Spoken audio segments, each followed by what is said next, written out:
Guys, thanks for watching this video. So let's get right into it. What's the deal with road work and running? Do boxers need to run? And what do we mean by sport-specific training? It's a big part of the culture in boxing. It's in all the movies, like the Rocky movies, getting up at 5 a.m. and running miles. Is it specific to the sport of boxing? Does it have a place in the training of a professional boxer? What does the science tell us? That's what I want to get into in this video. I'm at the start of a fight camp, working with a guy who's about to turn pro and have his pro debut at the moment. And this is a question that we were discussing in the gym with his coach and the rest of his team. So it's a good opportunity to present a philosophy around evidence-based training and how to become the fittest fighter you can be. So please comment and share this video and send me questions. I'm going to make a whole bunch of videos about training for boxing, and I'd love to know what questions you have and what information you guys are hungry for, and I can get to work on it. And in case you're wondering, yes, you can see I do have a black eye. I got someone to punch me in the face specifically to make this video so that you would all believe that I knew what I was talking about. Okay.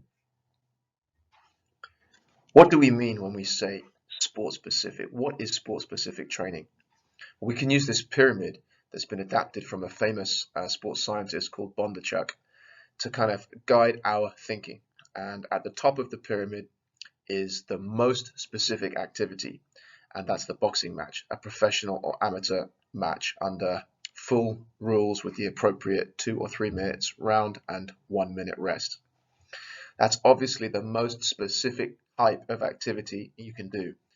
Underneath that, all the things in white text are what you can do in training to prepare your body to perform the best. As we come down the pyramid, we can see that we get further and further away from the pure activity of boxing itself. And you should imagine that on your journey of a fight camp towards competing, everything you do should become more and more specific to prepare you best to compete at the sport of boxing. And that would be the same whatever the sport, if it was 100 meters, throwing a discus, BJJ, MMA, rugby match. As you get closer to competition, you need to become more and more specific. Underneath the event, we have the competition exercise. So this would be identical or almost identical to what you do in a real fight. And the most relevant example I could think of would be when you travel to another gym and you spar with somebody you haven't sparred with before. So you get also that realistic environment of being away from your home gym, a bit of nerves, somebody who perhaps is at a higher level than you, and you're going to engage in full contact sparring, 3 minutes on, 1 minute off, just as you would in a fight for a number of rounds. Don't forget, this type of training is going to give you by far the most specific and best stimulus for you to improve as an athlete. That's your key session of the week whenever you're in fight camp. Underneath that, we have what's called specific developmental. It's specific because it uses the same movement patterns as the sport, so the footwork patterns and punching with your arms, and the same physical systems, so you're working your heart, lungs, and muscles, etc., in the same way that you would when you're fighting. It's developmental because it's designed to push you forward and make you better tomorrow than you were yesterday.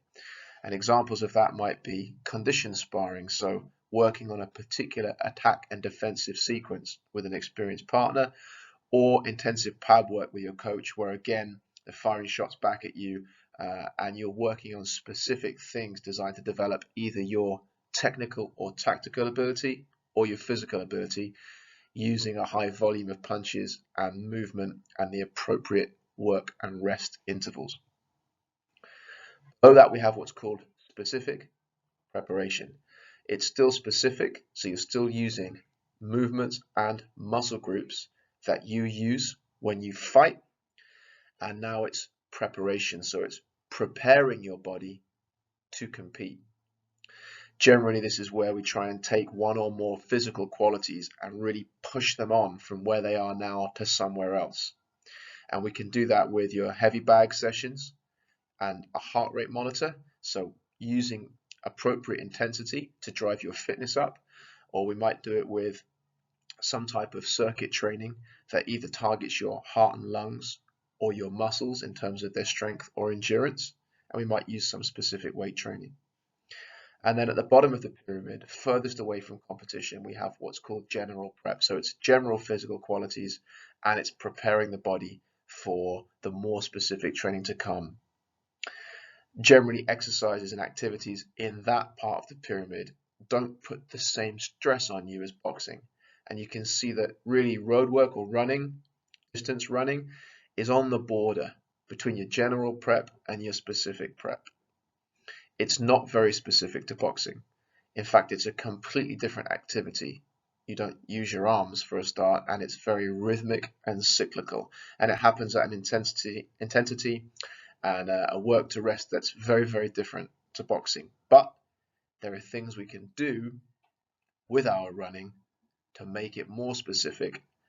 And we might see as we go through this that there is a place for distance running, but you've got to put it in the right place.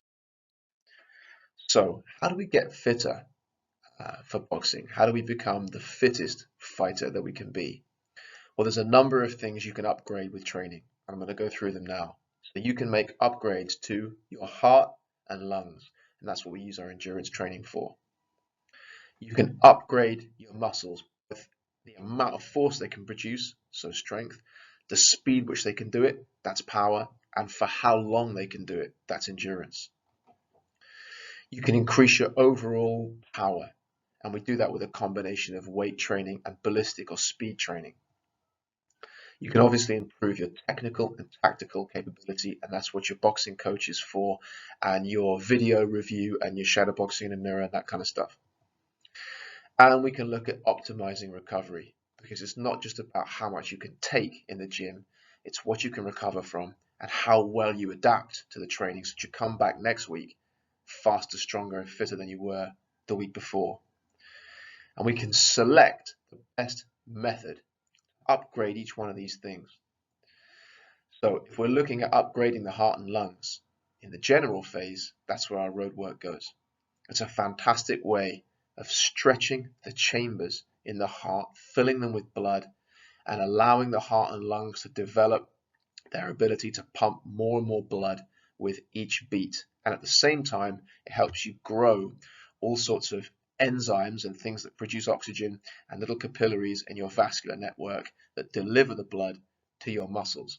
That's what we would use the road work for in the general phase. But as we get closer to a fight, we need to get more specific, and that means we need to be doing things that look like boxing. If we can, sparring and using heavy bag work with a specific work to rest ratio that pushes the heart and lungs to get stronger.